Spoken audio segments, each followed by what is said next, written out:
Hello दोस्तों, आप सभी का स्वागत है स्लीपी क्लासेस के आज के हमारे सेशन में। तो आज हम एथिक्स से जुड़ा हुआ एक क्वेश्चन सॉल्व करेंगे। काफ़ी हद तक करंट बेस्ड क्वेश्चन है क्योंकि इसके ऊपर कई सारे आर्टिकल्स आ चुके हैं और इसे सॉल्व करते हैं। Let us see. पहला क्वेश्चन हम पढ़ेंगे।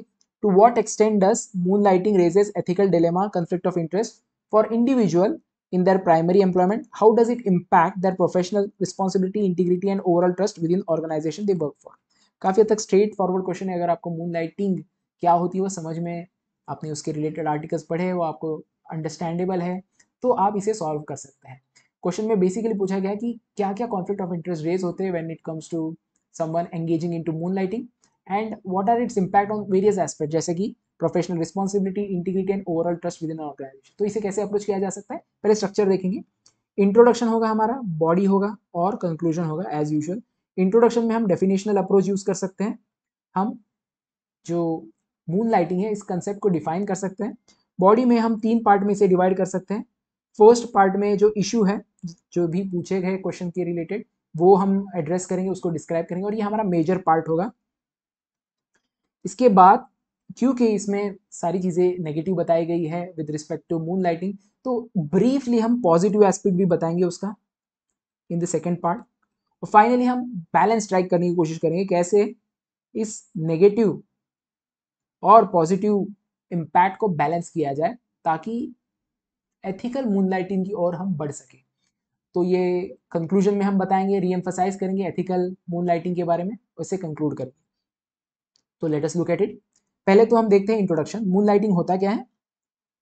मूनलाइटिंग बेसिकली एक ऐसी एक्टिविटी है या ऐसी सिचुएशन है जहाँ पे आप किसी प्राइमरी जॉब पे हो but at the same time you engage with a secondary employer और एम्प्लॉयमेंट। अगर आप ये करते हो एक प्राइमरी जॉब में होते हुए, यानी 9 to 5 आपकी जॉब है, 9 से पहले या 9 के बाद या 5 के बाद या in the middle, if you are engaging in with some other employer and you'll be undertaking another any other employment, then you are basically operating in this domain, that is you are working as a moonlighter or your moonlighting as such। Introduction में हमने ये बता दिया। फिर हम जो भी ethical issues raise किए गए हैं क्वेश्चन में उसको डील करेंगे। सबसे पहले conflict of interest. Conflict of interest का मतलब क्या है? हमारे कई सारे इंटरेस्ट होते हैं as an individual, as a professional, personal interest, professional interest. कई बार ये इंटरेस्ट एक दूसरे से कॉन्फ्लिक्ट करते हैं, यानी एक इंटरेस्ट को हम सीख करते तो दूसरा कॉम्प्रोमाइज हो जाता है। मून लाइटिंग में भी ये चीज़ होती है। आपकी जो कंपनी है उनके भी कुछ इंटरेस्ट होते हैं। वो चाहते हैं कि जिस इंडस्ट्री में है वो, उसमें वो सबसे आगे रहे। They are always into competition with other other companies. So अगर आप एक ऐसे कंपनी में जॉब कर रहे हैं एज अ प्राइमरी एम्प्लॉयर और एम्प्लॉय, और उसी की डोमेन में किसी और कंपनी में भी जॉब कर रहे हैं, तो कहीं ना कहीं आप जो प्राइमरी एम्प्लॉयर है उसके इंटरेस्ट को कॉम्प्रोमाइज कर रहे हैं। उसका इंटरेस्ट क्या है? It wants to be the leader of the domain और the industry, but at the same time you're working in another industry or rather another company that is working in the same industry which is your competitor। तो कहीं ना कहीं यहाँ पे conflict of interest हमें दिखाई देता है। जैसे कि कोई सॉफ्टवेयर प्रोफेशनल है और वो शायद इंश्योरेंस डोमेन में काम कर रहा है और फ्रीलांसिंग के रूप में भी वो काम कर रहा है आफ्टर ऑफिस आवर्स, और वो जो फ्रीलांसिंग कर रहा है उसका क्लाइंट भी इंश्योरेंस डोमेन में। तो यहाँ पे कॉन्फ्लिक्ट ऑफ इंटरेस्ट हमें क्लियर कट दिखाई देता है। दूसरा है, सबसे बड़ा इशू या कंसर्न रेस किया गया है, वो है मिसयूज ऑफ कॉन्फिडेंशियल इंफॉर्मेशन। आप जब किसी कंपनी में काम करते हो तो आप किसी क्लाइंट को सर्विस प्रोवाइड कर रहे हो या कोई और एक्टिविटी जो है उसमें एंगेज हो विद अ कॉन्फिडेंशियल पार्टी। कई बार जो है आप देखोगे कंपनीज अलाउ नहीं करते to the employee to disclose their client, या कई सारे ऐसे डॉक्यूमेंट्स आपके हाथ में होते हैं जो कॉन्फिडेंशियल होते हैं, जो बस आपके वर्क रिलेटेड होते हैं। You cannot bring it out of the office. But अगर आप मून लाइटिंग कर रहे हो तो हो सकता है कि you may slip in some of the documents to your other employer, जो कि एक गलत बात है as per law and as per company policy. जैसे कि कंपनी एक्ट 2013, कंपटीशन एक्ट 2022 और पेटेंट एक्ट 1970, इन सभी को आप इन्फ्रिंज करोगे अगर आपने कॉन्फिडेंशियल डॉक्यूमेंट लीक करे। तो ये एक एथिकल इशू हमें दिखाई देता है। इसके अलावा जो एक जनरल इशू है वो है टाइम एंड एनर्जी कमिटमेंट। अगर आप 9 to 5 कहीं पे काम कर रहे हो तो क्या आपके पास उतनी एनर्जी बचती है कि आप सेकेंडरी एम्प्लॉयमेंट करो? और अगर आप सेकेंडरी एम्प्लॉयमेंट इसके आगे कर रहे हो तो हो सकता है कि आपने जो 2-3 घंटे दिए हैं इसकी वजह से आप इतने ज़्यादा टैक्स्ड हो जाओ, इतने ज़्यादा थक जाओ कि जो 9 to 5 का जो टाइमिंग होगा जब आप फिर से लौटोगे ऑफिस में, तो आप पूरी तरह से आप एनर्जाइज नहीं होंगे, रिवाइटलाइज नहीं होंगे और आपके परफॉर्मेंस पे उसका इम्पैक्ट होगा आपके प्रोफेशनल इंटीग्रिटी पे इम्पैक्ट होगा। प्रोफेशनल इंटीग्रिटी यानी क्या, कि जो आपकी कंपनी है या ऑर्गेनाइजेशन, इनके भी कुछ एथिकल स्टैंडर्ड्स है वो आप मीट नहीं कर पाओगे। इसके अलावा जो कंपनीज होती है इनकी खुद की पॉलिसीज होती है, और जो जिसमें वो क्लियर कट बताते हैं कि क्या चीज़ डुएबल है, क्या चीज़ नहीं डुएबल है, क्या अलाउड किया जाता है, क्या नहीं अलाउड किया। और अगर आप वहाँ पे रिस्ट्रिक्ट किया गया है मून लाइटिंग, या फिर अगर मून लाइटिंग ओके भी है बट आपको बताया गया है कि आप इस डोमेन में काम नहीं कर सकते, तो अगर आप उसको इन्फ्रिंज करते हो तो definitely it's an ethical issue. Recently Infosys ने बैन कर दिया है मून लाइटिंग उनके पॉलिसीज में for the interest of their client और बिजनेस इंटरेस्ट। इसके अलावा ऑर्गेनाइजेशन ट्रस्ट और मोरल पे भी इसका इम्पैक्ट होता है। क्यों? क्योंकि अगर आप देखोगे किसी भी ऑर्गेनाइजेशन में, क्या सभी लोग मून लाइटिंग करते हैं या कर सकते हैं? कुछ लोग करते हैं, कुछ लोग नहीं करते। इसके पीछे कई सारे कारण हैं, और कुछ लोग करते हैं फॉर मेनी रीजन, क्योंकि they have some financial obligations, और someone wants to do it for the sake of experience. But यहाँ पे हम देख सकते हैं कि कुछ लोग जो है उनके ऊपर बर्डन आ सकता है because other people are moonlighting, और ये जो है ट्रस्ट जो है वो बिगाड़ देगा, टीम वर्क जो है वो बिगाड़ देगा, एंड ओवरऑल जो आपका वर्क कल्चर है वो पॉजिटिव वर्क कल्चर नहीं रहेगा, rather it will become negative because there will always be a suspicion that this person is moonlighting, he is not giving his 100% or she is not giving his 100%. So इसके कारण जो है आपकी bonding में, team building में या team relationship में कहीं ना कहीं आपको लॉस होते हुए दिखाई देगा। तो impacts overall organisation trust and morale. But at the same time कुछ पॉजिटिव एस्पेक्ट भी है मून लाइटिंग के, उसको हम अंडरलाइन करेंगे। जैसे कि हम कई बार ऐसी स्थिति में होते हैं, ऐसी जॉब में होते हैं जहाँ पे हमारा इंटरेस्ट नहीं, उसके पीछे कई सारे कारण हो सकते हैं। आपने गलत स्ट्रीम चूज की हो, उसके बाद आपको जॉब जो है वो करनी पड़ रही है, but you have another interest, you may have some other values that you want to seek, maybe you want to serve the country, maybe you want to serve your society, और उसके लिए आप कुछ करना चाहते हो, कुछ time निकालना चाहते हो। May be it is not monetary, may be it is monetary, it may be different for different people.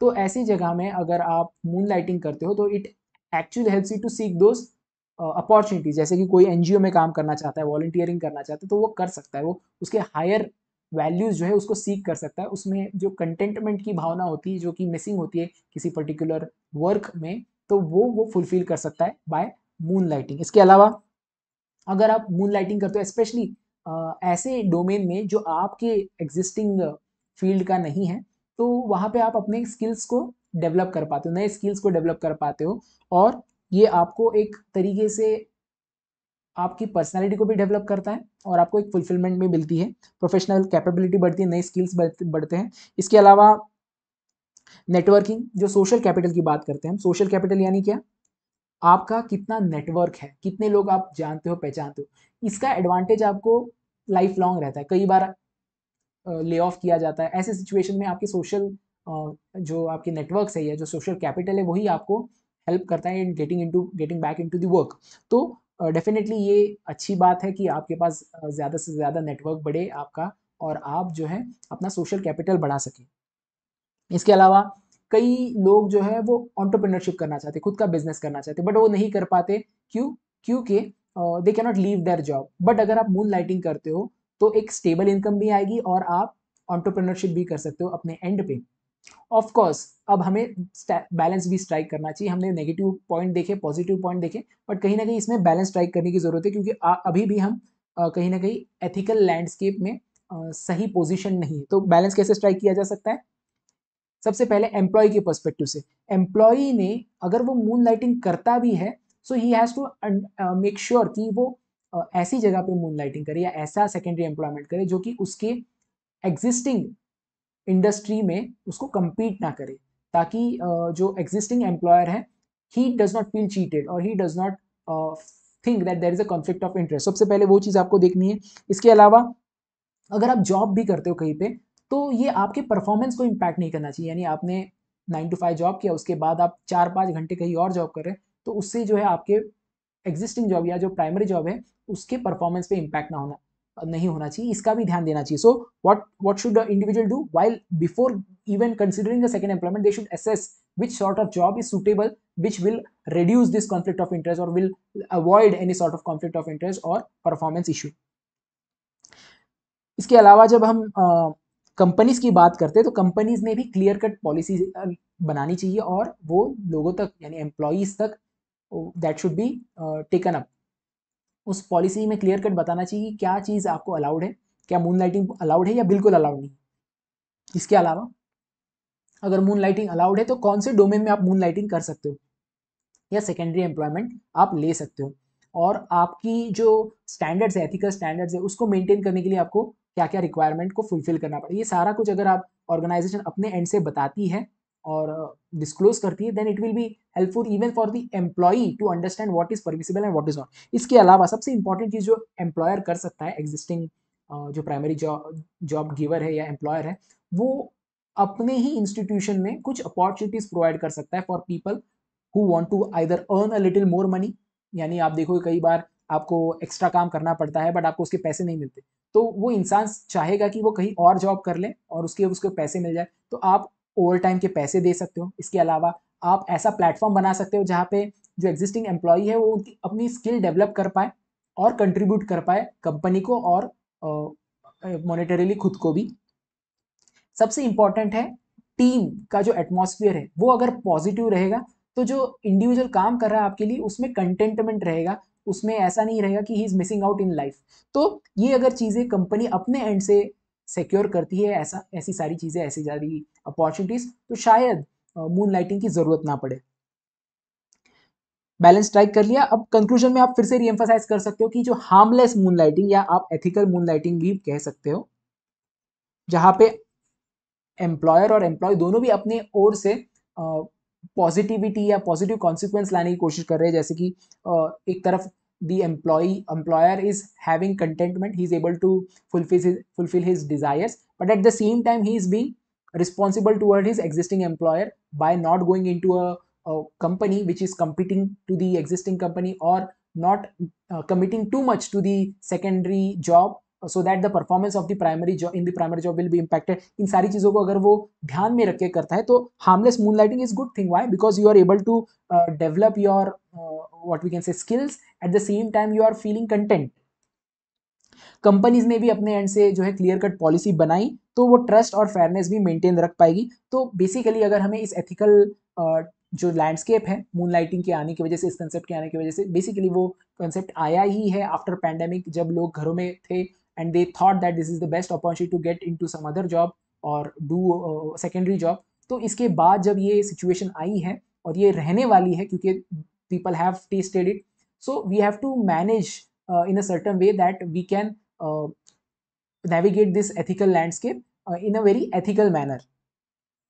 So it is crucial to have a strike balance between your professional integrity, at the same time your individual what we can say desires or fulfillments। तो इस तरह से आप इसे conclude कर सकते हैं। हमने देखा होगा हमने तीनों पार्ट्स को अच्छे से बखूबी से हमने इसे स्ट्रक्चर किया है। डेफिनेटली ये थोड़ा लंबा आंसर हो गया, तो आप जो है शॉर्ट में सेंटेंसेस यूज कीजिए और एग्जाम्पल जहाँ जरूरत है वहाँ पे यूज कीजिए ताकि आप इसे कंसाइज कर पाए। It is all about your writing skills कि आप जो है कंसाइज फॉर्मेट में ज़्यादा से ज़्यादा अपने पॉइंट्स बना पाए, and that will help you to fetch more marks. ज़्यादा से ज़्यादा पॉइंट्स और जो है स्ट्रक्चर होना चाहिए और कंसाइज आंसर्स होने चाहिए। सेंटेंसेस बहुत लॉन्ग लिखने की जरूरत नहीं है। अगर आप कहीं पे फ्लो डायग्राम इस्तेमाल कर सकते हो तो वो भी आप कर सकते हो। फिर इसके बाद मैं आपको कुछ इनिशिएटिव्स के बारे में बताना चाहता हूँ कि अगर आप इस साल एग्जाम दे रहे हैं मेंस की, या आप इवन नेक्स्ट ईयर के लिए प्रिपेयर करें, तो भी आप जो है इसको अवेल कर सकते हैं। पहला है मेंस क्रैश कोर्स, जो कि आपको डिस्काउंट रेट में मिल रहा है, 10% ऑफ मिल रहा है। इसमें क्या किया जाएगा, बेसिकली आपका जो भी सिलेबस है उसको कवर किया जाएगा। 300 से ज़्यादा इंपॉर्टेंट इश्यूज को कवर किया जाएगा इन क्वेश्चन एंड आंसर फॉर्मेट, यानी आपको 5 से ज़्यादा क्वेश्चन दिए जाएंगे हर दिन और उसको आपको सॉल्व करना है। थीम वाइज होगा, यानी आपके हर थीम कवर होंगी, सिलेबस पूरा कवर होगा, स्ट्रक्चर कंटेंट होगा। इसके अलावा मेंटरशिप प्रोवाइड की जाएगी बाय सिलेक्टेड कैंडिडेट्स, और इसी में आपको मास्टर क्लास मिलेगा फॉर एथिक्स एंड एसे। इसके अलावा फ्री एक्सेस होगा to live answer writing batch, यानी यहाँ पे क्वेश्चंस आपको दिए जाएंगे और लाइव आप उसके आंसर्स लिखोगे और उसका फीडबैक भी आपको लाइव मिलेगा आपके आंसर्स का। तो ये आप अवेल कर सकते हो with in the same course, and there will be a dedicated telegram group where you can actually provide your doubts, you will share your doubts and we will provide the answers। इसके अलावा अगर आप test series join करना चाहते हैं तो वो भी अवेलेबल है एट अ डिस्काउंटेड प्राइस। तो इस टेस्ट सीरीज में क्या होगा, बेसिकली आपको मेंटर बेस्ड टेस्ट सीरीज मिलेगी, यानी मेंटर असाइन किए जाएंगे who will be selected candidates who will help you out. इसके अलावा जो टेस्ट होंगे लगभग 12 टेस्ट होंगे, इसमें 8 सेक्शनल टेस्ट और 4 फुल लेंथ टेस्ट होंगे। टेस्ट भी यूपीएससी के पैटर्न पे बेस्ड होगा, लाइव डिस्कशन होगा मॉडल आंसर्स का, और डिटेल्ड फीडबैक और टाइमली फीडबैक मिलेगा। मास्टर क्लास इसमें भी अवेलेबल है फॉर एथिक्स एंड एसे, और फ्री आंसर राइटिंग बैच में भी आपको इंक्लूड किया जाएगा। तो अगर आपको और इन्फॉर्मेशन चाहिए तो आप जो है हमारे हेल्पलाइन नंबर पे कॉल कर सकते हैं या फिर हमें ईमेल कर सकते हैं। सो you can avail this course and better your preparation. That's it from today's session. Let's meet in the next session. Till then, thanks a lot.